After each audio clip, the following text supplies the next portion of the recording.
कोकणातील प्रत्येक अपडेट जाणून घेण्यासाठी आजच माझे कोकणच्या सोशल मीडिया प्लॅटफॉर्मला लाईक, फॉलो आणि सबस्क्राइब करा। बंधारा दिवस अंतर्गत वेंगुर्ले तालुक्यातील केळूस, बापडतेवाडी, तारीसाणा येथे वनराई बंधाऱ्याचे काम पूर्ण झाले आहे। केळूस आणि मुणगी माईनवाडा गावाला वरदान ठरणारा हा सुमारे 34 मीटर लांबीचा व 1.5 मीटर उंचीचा वनराई बंधारा लोकसहभागातून उतरवण्यात आला आहे। केळूस, बापडतेवाडी, तारीसाणा येथे वेंगुर्ले तालुक्यातील सर्वात मोठा वनराई बंधारा दरवर्षी बांधण्यात येतो। बंधारा बांधणीची ही परंपरा गेल्या 40 ते 45 वर्षापासूनची आहे। या कामी ग्रामपंचायत केळूस, ग्रामपंचायत आंदुर्ले व ग्रामस्थ सहकार्य करतात। पूर्वी या ठिकाणी झाडांच्या फांद्या व मातीचा वापर करून बंधारा बांधला जात होता। गेल्या 20 वर्षांपासून हा बंधारा सिमेंटच्या रिकाम्या गोण्या व मातीचा वापर करून बांधला जात आहे। साधारण 4000 सिमेंटच्या रिकाम्या गोण्या या बंधाऱ्यासाठी लागतात। या आवश्यक रिकाम्या गोण्या केळूस व आंदुर्ले ग्रामपंचायतच्या माध्यमातून पुरवल्या जातात।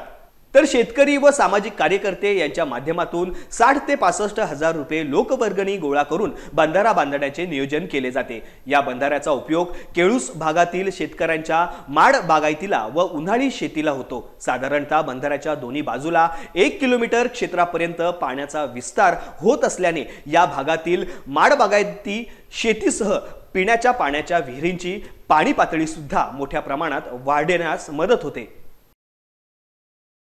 आणि ग्रामपंचायत आंदुर्ले यांच्या माध्यमातून सिमेंट गोण्या आणि लोकांचा लोकसहभाग आणि लोकवर्गणी याच्या माध्यमातून हा केळूसचा बापडतेवाडी तारीसाणा बंधारा या ठिकाणी आपण साकारलेला दिसतोय। दोन्ही गावांना जलसमृद्ध करणारा हा बंधारा गेली अनेक वर्ष या ठिकाणचे शेतकरी ग्रामस्थ बांधतायत।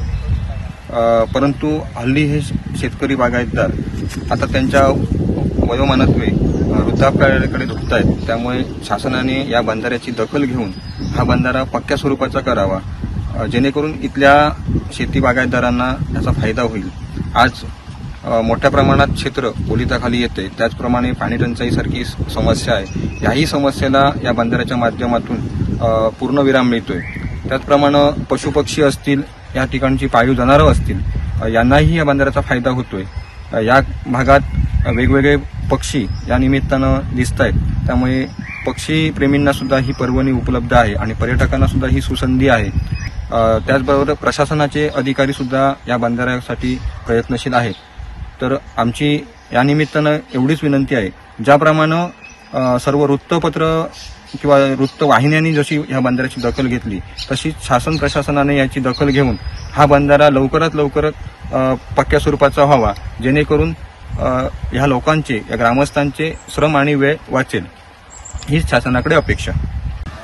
नमस्कार, आपण पाहतोय हा तारीसाणा बंधारा जो आंदुर्ले ग्रामपंचायत आणि केळूस ग्रामपंचायत यांना जोडणारा हा बंधारा आहे आणि जवळजवळ 75 हेक्टर क्षेत्र या ठिकाणी या बंधाऱ्या ओलिताखाली आल्यामुळे संपूर्ण आंदुर्ले व केळूस गाव हा जलसमृद्ध झालेला आहे।